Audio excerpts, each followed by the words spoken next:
जी, तो इस वीडियो में हमने टू डू लिस्ट बनानी है। हो सकता है कि कुछ वीडियोज़ आपको इस तरीके से हो कि हमारा पहले से काम हुआ हुआ है और कुछ बाद में हुआ हुआ है, क्योंकि काफ़ी सारे एक्सरसाइज़ेज़ इसके अंदर मैंने ऐड किए हैं। एग्ज़ाम्पल जिसके टाइटल के एंड में दिया होगा वीडियो के, वो एक्सरसाइज़ होगी, वो करेंगे तो आपको ज़्यादा अच्छी तरह आपकी प्रैक्टिस हो जाएगी। ठीक है? तो यहाँ पे टर्मिनल ओपन कर लेंगे, यहाँ पे मैं कंपोनेंट बनाऊँगा टू डू के नाम से, php artisan make livewire to do. ठीक है? ये क्रिएट हो गया। अब हम इसको साइड पे ओपन कर लेते हैं, कंट्रोल पी टू डू।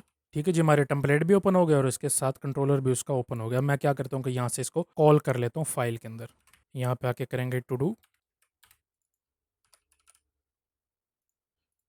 ठीक है जी, हमारा राउट भी क्रिएट हो गया। अब हम चल के इसको कॉल करते हैं। यहाँ पे स्लैश टू डू पेज को विजिट करेंगे, ये हमारे पेज सामने शो हो गया। अब यहाँ पे सारी बात हमें सिर्फ दो चीज़ें चाहिए, एक इनपुट फील्ड चाहिए और इसके अलावा एक बटन चाहिए। तो यहाँ पे हम एक इनपुट फील्ड बना लेंगे, इसका हम नाम रख देते हैं वायर मॉडल टू डू, या आइटम नाम रख लेते हैं इसका, और प्लेस होल्डर योर टास्क या टू डू या जो भी आप रखना चाहे रख सकते हैं। ठीक है? फिर इसके अलावा यहाँ पे बटन आ जाएगा। बटन में हम क्लिक का इवेंट लगाएंगे, वायर क्लिक।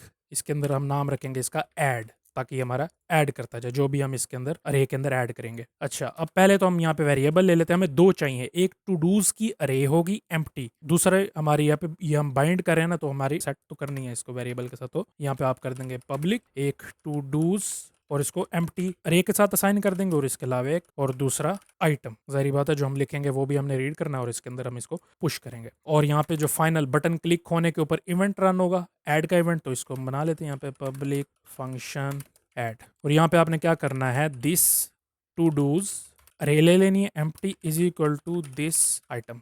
आइटम अब क्या होगा कि जब हम इसको क्लिक करेंगे तो एक अरे जो है इसकी, इसके अंदर वन बाय वन जो हमने यहाँ पे लिखा होगा इनपुट फील्ड में, वो ऐड होता जाएगा। और फाइनल हमने ये करना है कि जो हमारा आइटम हमने यहाँ पे लिखा हुआ है, इसको एंड में खाली भी कर देना है। तो यहाँ पे आप इसको एम्प्टी इस तरीके से लिख सकते हैं। एक ये तरीका है, और इसके अलावा एक और है रीसेट। ठीक है? रीसेट भी आप कर सकते हैं। यहाँ पे जिसको रीसेट करना चाहिए यहाँ पे अरे पास कर सकते हैं। ठीक है? अरे के अंदर मैं इसका नाम दे देता हूँ आइटम का। ठीक है? तो अब क्या होगा कि ये आइटम रीसेट कर देगा इसको, इस यानी वेरिएबल में जो लिखा होगा हमने उसको दोबारा खाली कर देगा, ताकि नया आइटम हम इस अंदर ऐड कर सकें। अब यहाँ पे देख सकते हैं कि आ गया। अब मैं यहाँ पे लिखता हूँ हाय, ऐड करता हूँ, ये ऐड हो जाएगा। ठीक है? देखें यहाँ पे रिक्वेस्ट चली गई, 200 है यहाँ पे स्टेटस, यानी कि सक्सेसफुल हो गया। अब मैं ये करता हूँ कि इसको जारी बात हमने लूप भी करना है, तो यहाँ पे लिखे हैं फॉर ईच यहाँ पे है टू डूज, इसको हम एज ए टू डू ले लेंगे, और यहाँ पे हम इसको यूएल के अंदर बाइंड कर देते हैं। तो यूएल के अंदर पुट कर देंगे, इसको पेस्ट कर देते हैं यहाँ पे, और यहाँ पे एल आई के अंदर हम यहाँ पे लिख देंगे टू डू। जो सिंगल हम यहाँ पे रीड करेंगे वो यहाँ पे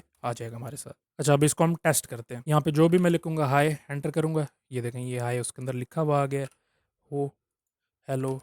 ठीक है? अब हम ये हमारे टू डूज है वो काम करना शुरू कर दिए इसने। सिंपल इस तरीके से टू डू अब ये अंदर ऐड होता जा रहा है। अब मैंने ये करना है कि इसको रिमूव भी करना है, जो आइटम मैंने ऐड किया। मैं ऐसा करता हूँ कि यहाँ पे एक स्पैन बना देता हूँ, स्पैन के ऊपर हम एक और क्लिक इवेंट लगा देते हैं रिमूव के नाम से, रिमूव। और इसके अंदर अब आप पैरामीटर पास कर सकते हैं। यहाँ पे मैं कर देता हूँ लूप इंडेक्स। अगर आपको नहीं पता तो बाय डिफॉल्ट लारावेल के अंदर ऑप्शन है कि फॉर ईच लूप के साथ एक वेरिएबल आता है लूप के नाम से। ठीक है? तो ये आता है, इसके अंदर से आप इंडेक्स रीड कर सकते हैं। आप ये भी लिख सकते हैं कि फर्स्ट सेकंड थर्ड, ये टेम्पलेट्स की डॉक्यूमेंटेशन होगी लारावेल की, उसके अंदर ये बताया हुआ है। ठीक है? अब हमने क्या किया कि रिमूव का फंक्शन ले लिया, और फंक्शन के अंदर हमने यहाँ पे पास कर दिया। अब आपको एक चीज़ नहीं पता लगेगी कि आप यहाँ पे फंक्शन में पैरामीटर कैसे पास करते हैं। ठीक है? फंक्शन, और यहाँ पे इसके अंदर हम कर देंगे रिमूव, और इसका नाम हम रख लेते हैं इंडेक्स।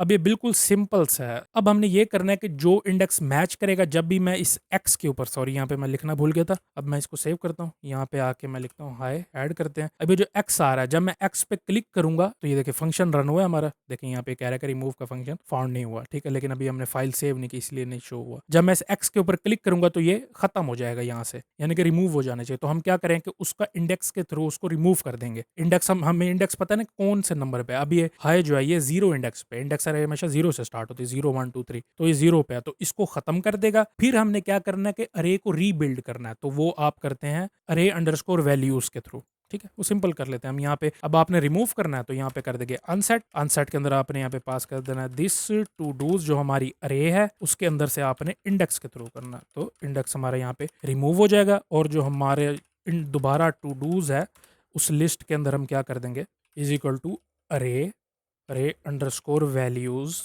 के जो पुरानी अरे होगी हमारी, अब यहाँ पे हम ये करें कि हमने पहले वो वाला आइटम रिमूव कर दिया। आइटम रिमूव कर देने के बाद जो पुरानी अरे थी आइटम रिमूव होने के बाद, अब ये 0 है ना, तो 0 खत्म हो गया। अब जो इंडेक्स है वो 1 है नेक्स्ट का, अगर और आइटम्स हैं इसमें। दोबारा मैं ऐड करता हूँ हेलो, ठीक है। यहाँ पे अब ये इसका इंडेक्स 0 है, इसका 1 है, इसका 2 है। तो अब क्या होगा कि जब मैं 1 रिमूव कर चुका हूँ तो इसका इंडेक्स अभी भी 1 रहेगा, इसका इंडेक्स अभी भी 2 रहेगा। तो हमने इसको अरेंज करना है कि जो दूसरा आइटम था इसका अरे दोबारा 0 से स्टार्ट हो जाए, तो 0 ये फिर 0 हो जाएगा और ये फिर 1 हो जाएगा। तो इसके लिए हमने यहाँ पे क्या किया कि जो पुरानी अरे हमारी थी रिमूव हो जाने के बाद वो ले ली है, और फिर उसको अरे अंडरस्कोर वैल्यूज के साथ दोबारा सेट की है, सारी उसकी अरेंजमेंट इंडेक्स की चेंज कर दी और दोबारा टू डूज को साइन कर दिए। अब यहाँ पे आके इसको टेस्ट करते हैं। एक्स पे मैं क्लिक करूंगा, ये देखें ये रिमूव हो गया। मैं लिखता हूँ नो नेवर, ठीक है। अब नेवर पे क्लिक करता हूँ, नेवर खत्म हो गया। हेलो पे क्लिक करता हूँ, हेलो खत्म हो गया। ठीक है, इस तरीके से आप अब टू डूज के अंदर से आइटम्स को भी रिमूव कर सकते हैं। ठीक है जी, तो ये सिंपल तरीका था। अभी आपको ये समझ आ गई होगी कि आप इसके अंदर से पैरामीटर कैसे पास करते हैं फंक्शन में, क्लिक एक्शन में।